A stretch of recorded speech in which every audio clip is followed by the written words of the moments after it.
Hi everyone, welcome back to my channel. আজকে তোমাদের সাথে খুবই ইম্পর্টেন্ট একটা ভিডিও নিয়ে চলে এসেছি, যে ভিডিওটা প্রতিটা স্টুডেন্টদের জন্য খুবই হেল্পফুল হতে চলেছে। তো ভিডিওটা পুরোটা দেখো, একটু স্কিপ না করে, কারণ একটু যদি স্কিপ করো তুমি কিন্তু অনেক কিছু মিস করে যেতে পারো।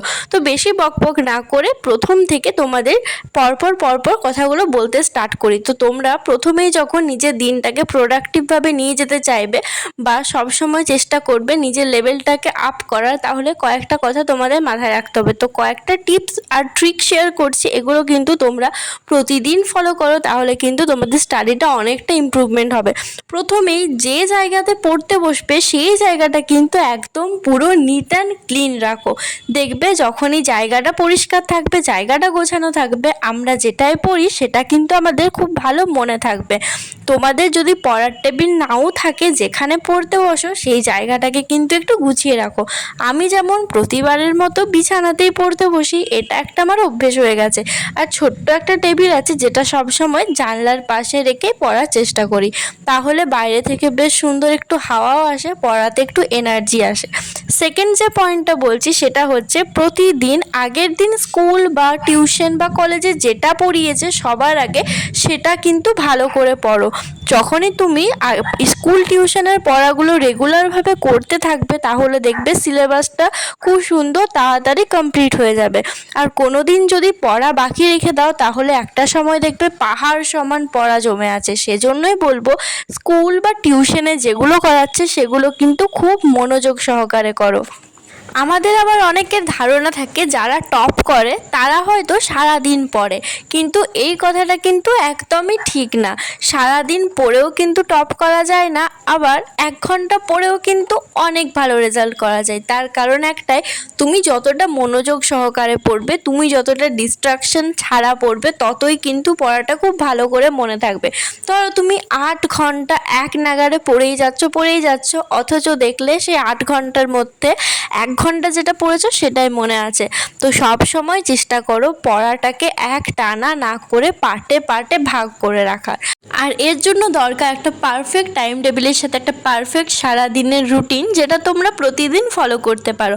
তো এই রিলেটেড ভিডিও কিন্তু আমি আপলোড করে রেখেছি, তোমরা চাইলে সেটা দেখতে পারো। আর না হলে তোমরা নিজেদের মতো ভালো করে একটা টাইম টেবিল বানাও, আর কি পড়বে সেটা কিন্তু প্রতিদিন ডিসাইড করো। কারণ আগের থেকে যদি লিখে রাখো কোন টাইমে কোনটা পড়বে, সেটা কিন্তু সবসময় মেনটেন করা হয় না। তো এরপর নেক্সট যে পয়েন্টটা বলবো, এটা কিন্তু একটু বেশি ইম্পর্টেন্ট, অবশ্যই এটা সবার ভালো নাও লাগতে পারে। সেটা হচ্ছে, তুমি যখনই কিছু পড়ছো সেটা কিন্তু জোরে পড়ো। দেখবে যখন তুমি জোরে পড়বে, সেই পড়াটা কিন্তু বেশি মনে থাকবে।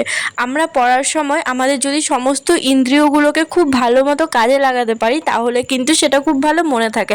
হ্যাঁ, সমস্ত ইন্দ্রিয় বলতে আমরা নিশ্চয়ই গন্ধটাকে সঙ্গে কিছু পড়ছি না, মানে যেটুকু পারা যায়। যেমন তুমি যখন লিখছো তখন তোমার মাইন্ডে ক্যাচ করছে, তুমি যখন মুখে বলছো তুমি কানে সেই পড়াটা শুনতে পাচ্ছ। তো সেজন্য কিন্তু একটু ভালো মনে থাকবে। আর এটার জন্য একটু জোরে তোমরা পড়তেই পারো, আর অনেক সময় বাড়িতে জোরে পড়া যায় না, তো সেক্ষেত্রে কিন্তু অবশ্যই তোমাদের সুবিধা মতো করতে পারো। বাট যদি সম্ভব হয় অবশ্যই জোরে একবার পড়ে ট্রাই করতে পারো। আর একটা জিনিস, কোনো টপিক কমপ্লিট করার পর এমনভাবে পড়ো, মানে ধরো তুমি কাউকে জিনিসটা বোঝাচ্ছ, তাহলে দেখবে সেই জিনিসটা আমরা খুব ভালো করে বুঝে যাব। যখন কিছু পড়বে এমনভাবে পড়ো যে সেই পড়াটা তুমি যেন অন্য কাউকে পড়াতে পারো। এইভাবে যখন করতে থাকবে, দেখবে খুব ভালো মতো কিন্তু সমস্ত পড়াটা আমাদের মাথার মধ্যে থেকে যাবে। আর একটা যেটা হ্যাবিটস তুমি স্টুডেন্ট লাইফ থেকে শুরু করতে পারো, সেটা হচ্ছে নিউজ পেপার পড়া। আমরা সব সময় যদি আপ টু ডেট থাকি, এটা কিন্তু আমাদের নিজেদের পক্ষেই ভালো। তো সেজন্য নিউজ পেপার পড়া কিন্তু একটা খুব ভালো হবি। সেই সাথে আমাদের রিডিং স্কিলটাও বাড়ে, বাংলা শব্দভাণ্ডারে অনেক শব্দও কিন্তু তুমি অ্যাড করতে পারবে। আর যদি নিউজ পেপার না পড়ো, মাঝে মধ্যে একটু ডেলি হান্ট থেকে ডেলি কী খবরাখবর হচ্ছে সেটা কিন্তু সারাদিনে একবার দেখে নিতে পারো। আর একটা জিনিস যেটা বলবো, সারাদিন পড়া করলেই হবে না, সেই সাথে দরকার হচ্ছে আমাদের পুরো একটা প্রপার মাইন্ডকে রেস্ট দেওয়াটাও কিন্তু খুব দরকার। তো সারা দিনের মধ্যে সন্ধ্যের টাইমটাতে একটু জানলা খুলে বা একটু বাইরে গিয়ে 10-15 মিনিট নিজের মতো চুপচাপ বসে থাকো, একটু সমস্ত চিন্তা ভাবনাগুলোকে দূরে সরিয়ে রেখে টাইমটাকে এনজয় করো, তাহলে দেখবে অনেকটা হালকা লাগবে। যে চাপগুলো মাথার মধ্যে থাকবে সেই চাপগুলো কিন্তু বেরিয়ে আসবে।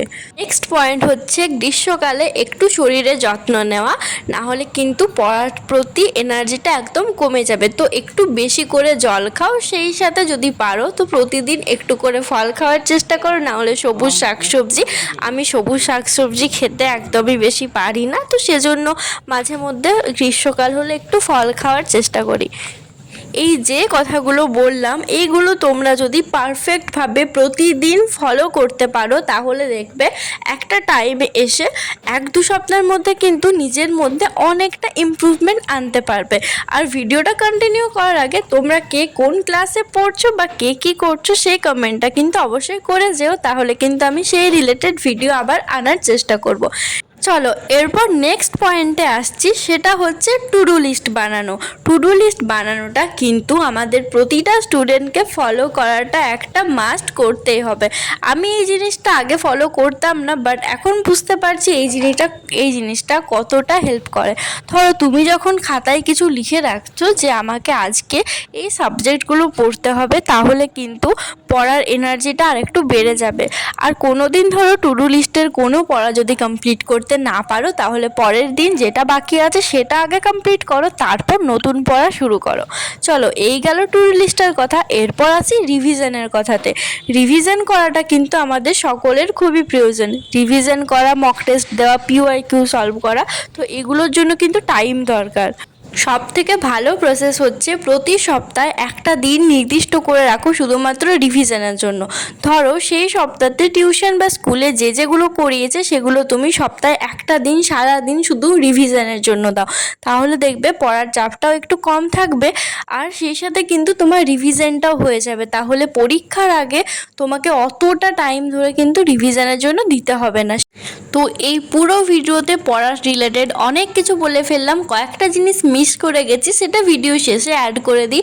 প্রতিদিন নিয়ম করে সকালে 20 থেকে 15 মিনিটের মতো তোমরা কিন্তু নিয়ম করে মেডিটেশনটা অন্তত করো। যোগা করা খুবই ভালো, বাট ছোট থেকে সকলের যোগা করতে ভালো নাও লাগতে পারে, কিন্তু মেডিটেশন করাটা কিন্তু খুবই ভালো অভ্যেস। সারাদিনে কিন্তু তাতে মাইন্ডটাকে তোমরা এক জায়গায় স্থির রাখতে পারবে। সেই সাথে মাইন্ড কন্ট্রোলটাকেও খুব দরকার। মাইন্ড কন্ট্রোল যদি করতে না পারো এখন থেকে, তাহলে কিন্তু তোমাদের পড়ার প্রতি অনেকটা ডিস্ট্রাকশন চলে আসবে। সেই সাথে দরকার হচ্ছে 8 ঘন্টা প্রপার ঘুম। ঘুম না হলে কিন্তু আমাদের শরীর খারাপ হয়ে যাবে। তো সেজন্য পড়ার পাশাপাশি 8 ঘন্টা ঘুমটা কিন্তু একদমই মাস্ট, যেটা দিতেই হবে। তো ভিডিও শেষে কয়েকটা পজিটিভ কথা দেখিয়ে ভিডিওটা শেষ করছি। সবাই খুব ভালো থেকো, সুস্থ থেকো, ভালো করে পড়াশোনা করো, সব সময় পজিটিভ চিন্তা ভাবনা করো আর পজিটিভ কথা বলো। তো বাই, দেখা হচ্ছে অন্য একটা ভিডিওতে।